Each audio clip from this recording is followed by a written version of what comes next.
IT সেক্টরের একটা অন্যতম কোম্পানি যার নাম হচ্ছে ইনফোসিস লিমিটেড।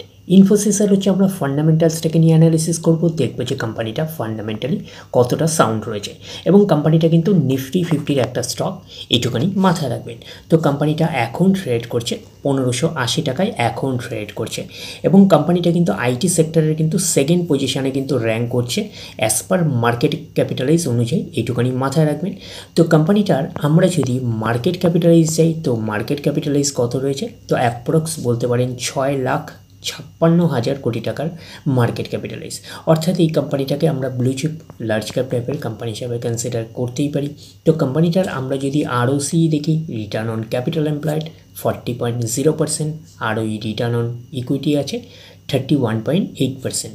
তো কোম্পানির পারফরমেন্সের উপরে কিন্তু ডিপেন্ড করে আরওসি আর আরওই, এইটুকুনি মাথায় রাখবেন।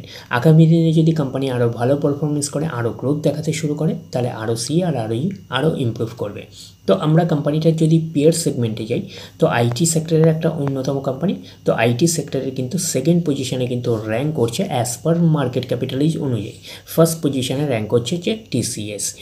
এবং কোম্পানিটার আমরা যদি প্রফিট অ্যান্ড লসে যাই তো প্রফিট অ্যান্ড লসে আমরা ডিরেক্টলি চলে যাব কোম্পানিটার হচ্ছে নেট প্রফিটে। তো এখন নেট প্রফিটের মার্জিন কীরকম, 27,600 কোটির রেঞ্জে হচ্ছে নেট প্রফিট, আমরা এইটুখানি বলতেই পারি।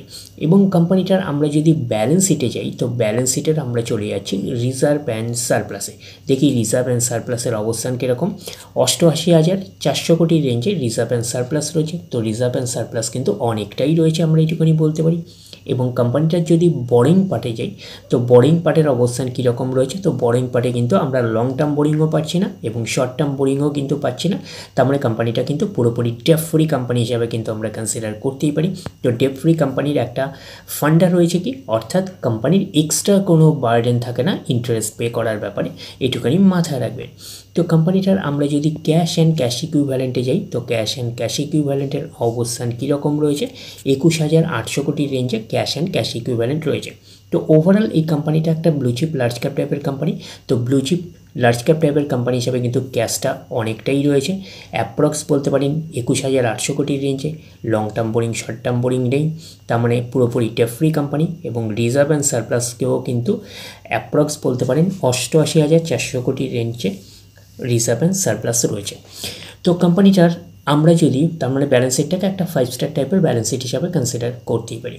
তো কোম্পানিটার আমরা যদি শেয়ার হোল্ডিং প্যাটার্নে যাই, কার কীরকম অবস্থান রয়েছে আমরা যদি দেখি তো শেয়ার হোল্ডিং প্যাটার্ন হচ্ছে প্রোমোটার মিনসকে কোম্পানির ওনার কত পার্সেন্ট স্টেক হোল্ড করে রয়েছে, 14.43% স্টেক হোল্ড করে রয়েছে promoter. FIS foreign institutional investor রয়েছে 33.30%, আর ডিআইএস আছে ডোমেস্টিক ইনস্টিটিউশনাল রয়েছে 38.19%, আর গভর্নমেন্ট হচ্ছে না থাকার মতন 0.20%, আর পাবলিক রয়েছে 13.62%, আর আদার্স রয়েছে না থাকার মতন 0.27%। তাহলে এইটুকুনি বলতে পারি প্রত্যেকেরই কিন্তু কম বেশি ইনভলভমেন্ট রয়েছে। তো শেয়ার হোল্ডিং প্যাটার্নটাকে একটা ডিসেন্ট টাইপের শেয়ার হোল্ডিং প্যাটার্ন হিসাবে আমরা কনসিডার করতেই পারি। ওভারঅল আমরা ইনফোসিস লিমিটেডের হচ্ছে ফান্ডামেন্টালসটাকে নিয়ে অ্যানালিসিস করে একটা ওভারভিউ পেলাম। এই কোম্পানিটা ব্লু চিপ লার্জ ক্যাপ টাইপের কোম্পানি। তো ব্লু চিপ লার্জ ক্যাপ টাইপের কোম্পানি হিসাবে কিন্তু কোম্পানিটাকে আমরা ফান্ডামেন্টালি সাউন্ড কোম্পানি হিসাবে কিন্তু কনসিডার করতেই পারি। তো ডিরেক্টলি গিয়ে জম্প করে বাই করবেন না, ফার্দার স্টাডি করবেন, আফটার দ্যাট হচ্ছে আপনারা ডিসাইড করবেন এই স্টকটা বাই করবেন কি করবেন না। তাহলে এই অবধি, নেক্সট ভিডিওতে আবার আপনাদের সাথে আমার দেখা হচ্ছে। ধন্যবাদ।